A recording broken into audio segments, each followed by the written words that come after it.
àbẹ́tẹ̀ bá wo ẹ̀kọ́ ládàbí táwọn sọ̀hájà Ànábì ní pẹ̀lú rẹ̀ àwọn òjì ìsìn kankan lónìí o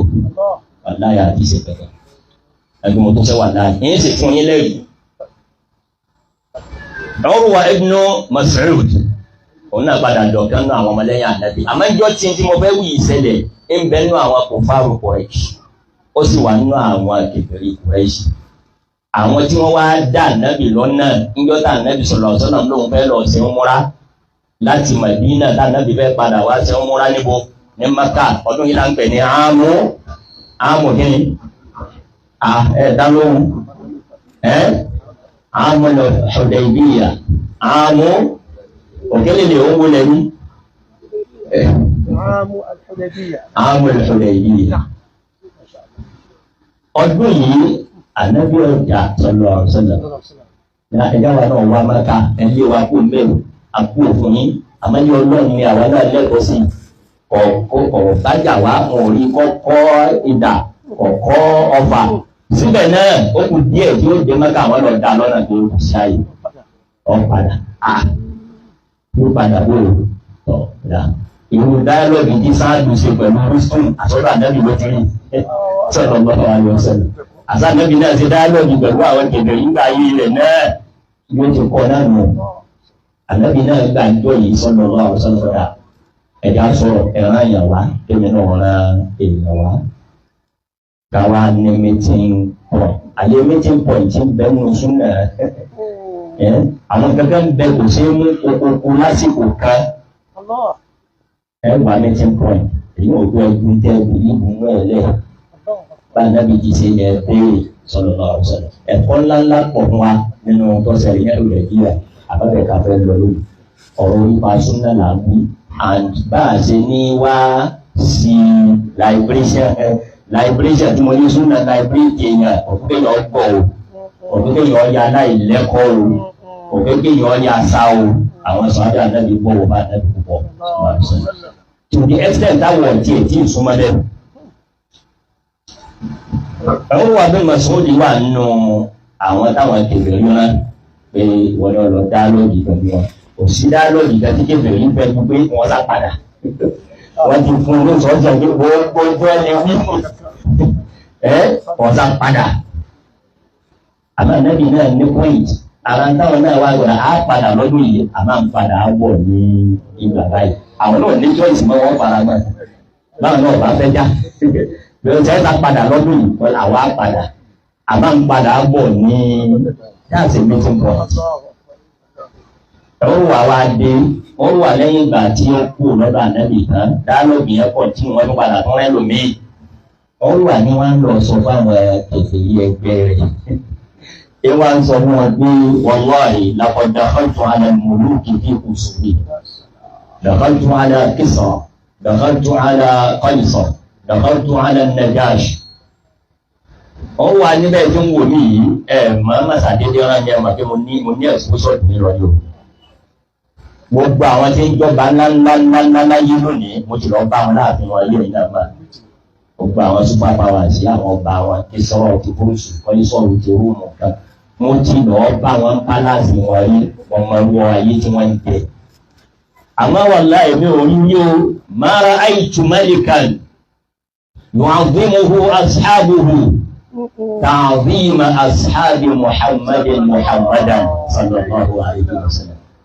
Èyí ò rí ẹnìkan táwọn èèyàn rẹ̀ tó gbọ́n tóbi tí wọ́n gbọ́n bàbá rẹ̀ tí wọ́n ń pọn lé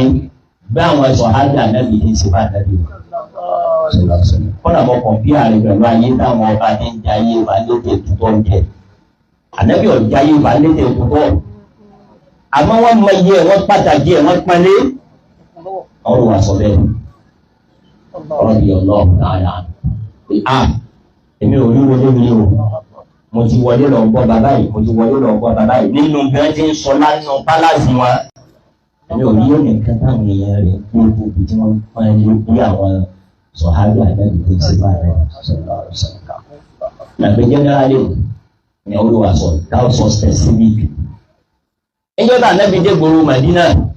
láti Mákà ẹni ọlọ́run fi ṣe kò ń gẹ́gẹ́ ilé tèmi ní ẹgbẹ́ sí gbogbo náà wọ́n fẹ́ gbé ilé mi ní ẹgbẹ́ sí sápàlẹ́ bọ̀ ẹ̀jẹ̀ ìyá lọ́dún gan ní ìsinmi ogun bá ọmọdé obìnrin tó ní ìmọ̀ ní bọ́ọ̀ bá ń gbọ́ bá ànábì ṣàdúrà fún Ibn Abbas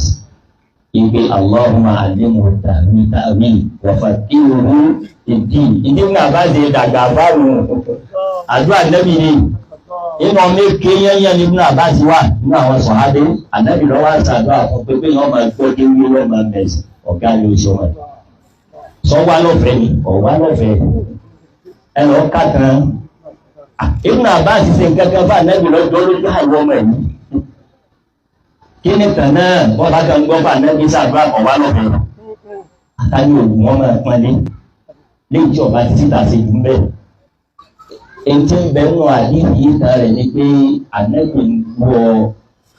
nígbà tí ìyẹn wọ tọ́ílẹ̀tì Ibn Abbas sọ ní kí ọwọ́ ayé ànábì sọ̀rọ̀ náà sọ̀rọ̀ ó ti wá wò pé wọ́n bá jáde wọ́n gbọ́dọ̀ ní ìlú kankan tí wọ́n fi fọwọ́ wọn lọ.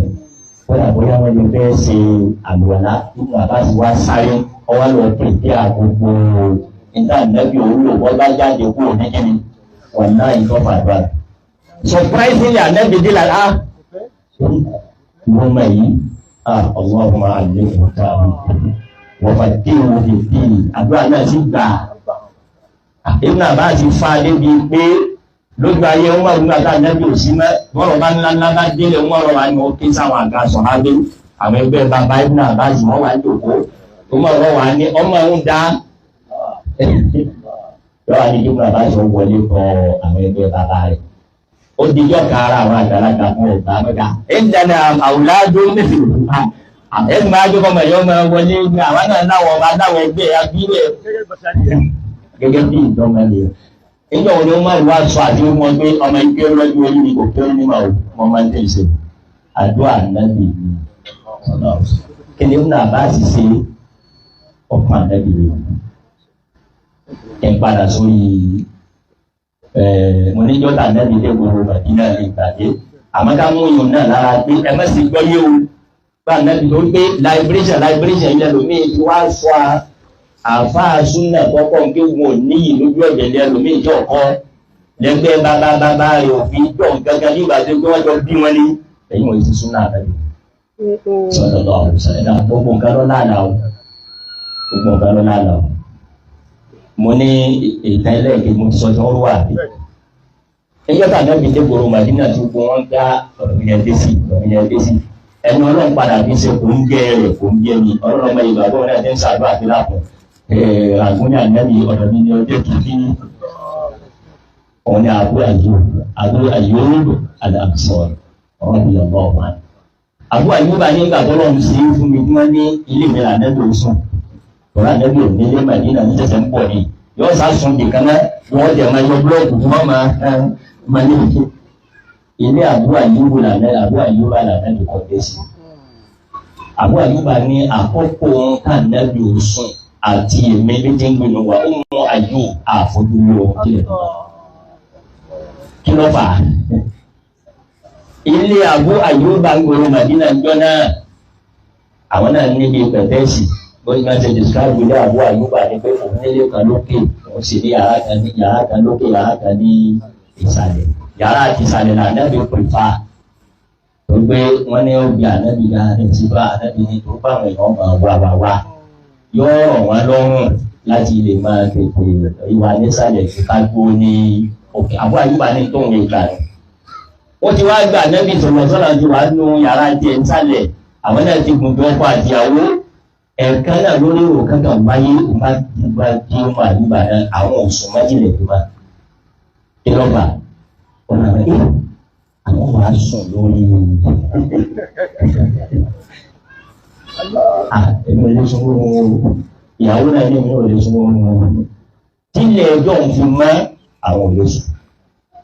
wọ́n wọ́n sínú sọ́dọ̀ wọ́n àdébí ní bẹ lábẹ́ ẹ̀dẹ́gẹ̀ yìí àwọn máa sùn lókè